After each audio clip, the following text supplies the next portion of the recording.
Hey guys, this is Production Music Live with another tutorial, and this part of our EQ tutorial series.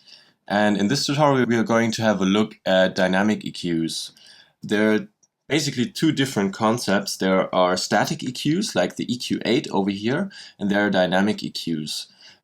So let's make a simple thought experiment. Suppose your drummer recorded a drum loop and he's made some mistakes, for example with the snare. This is the drum loop we are playing.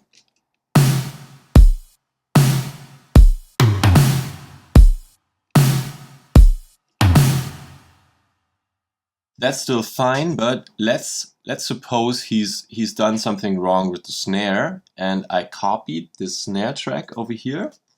We are going to remove every first snare he played.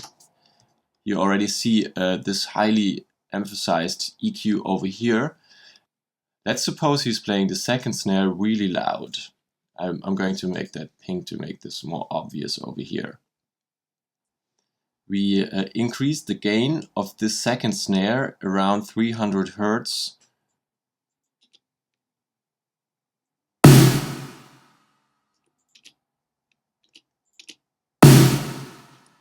So let's play it all together.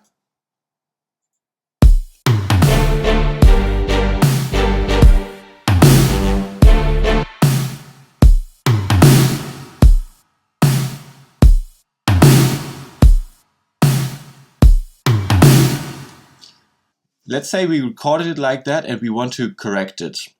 We could do it with a static EQ like the EQ8. We could go ahead and say, okay, in the sum of this drum loop, I could go ahead and figure out the frequency of that noise.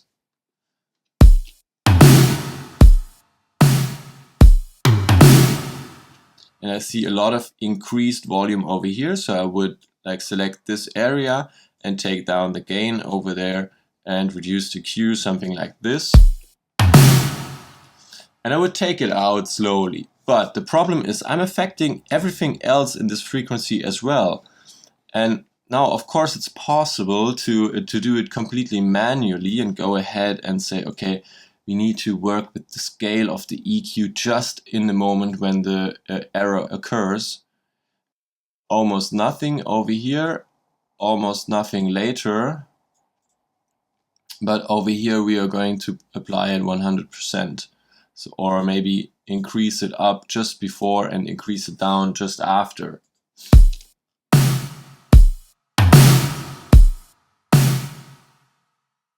It's possible manually, but it's kind of painful, and if we want to change things later, we need to adjust everything again. But what I just did is basically the concept of a dynamic EQ. It applies a dynamic EQ change in a certain specific frequency band only if we hit a certain threshold. So let's have a look at the dynamic EQ from Melda. That's a third-party plugin. So what is this EQ doing? It's basically the same as the EQ8 over here. We can select from 7 notes over here, and I took the fourth one over here and put the frequency 285. The Q is 3.2, but I can increase or decrease it. Let's keep it at 3 point something. The gain reduction over here, minus 18. It's basically how much gain we are reducing. And the dynamics tells us if we want to dynamically apply more reduction or if we want to dynamically increase the signal. That's also possible. Right now I'd like to apply decreasing because the snare is too loud. And the next thing over here is the attack. So that's basically how quick are we going to kick this dynamic EQ in once the threshold is basically the signal for us to, okay, now start working. Whenever this second snare is played, this threshold is actually reached and it kicks in this dynamic EQ thing over here. And if it's not reached, almost nothing is happening. And the attack time tells us how quick it's going to start up this EQ node over here, and the release time tells us how quick it's going back afterwards. So let's play around with it a little bit, and I'm deactivating this now.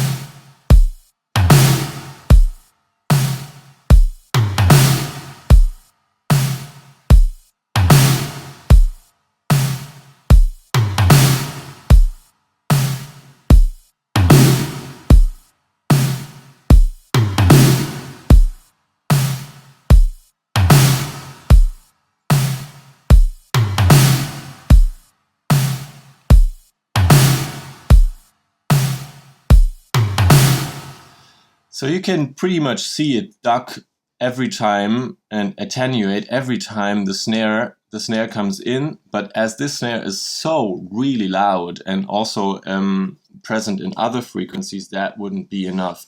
This would only be enough if the snare would only play over here in those frequencies, but if you look at the actual frequency range of the snare, you see it's also here and down below. So it's everywhere basically, and that's why we still hear a lot of it. But I just wanted to illustrate the concept over here. And the basic concept is whenever we reach the threshold with a certain value in a certain frequency range, which is defined over here, and the threshold is defined over here, we can duck and attenuate the signal with this Q, with this gain, with those dynamics. We could also increase it if you put it the other way around, and with this attack and release time. That's basically a dynamic EQ. And you can also think of dynamic EQs as de-essers, because you can do that with S in vocals and in spoken words as well, and drag this up to the 7000 hertz band and then use it as de-esser, for example. For example, also if you have two keyboarders and they're actually supposed to play, one of them is supposed to play chords and the other one is supposed to play melodies, but instead plays chords from time to time as well, so you're muddying up in your mid frequencies, you could use a dynamic EQ to attenuate a little bit in those frequencies. So it's a really cool concept. You're combining linear qualities of a static EQ with the nonlinear qualities of a compressor basically, and you can control problem frequencies. The only thing you have to do is you need to set the filter shape over here. You need to select your frequency, the Q width, and well, the amount of boost you want to give or the amount of boost you want to take out.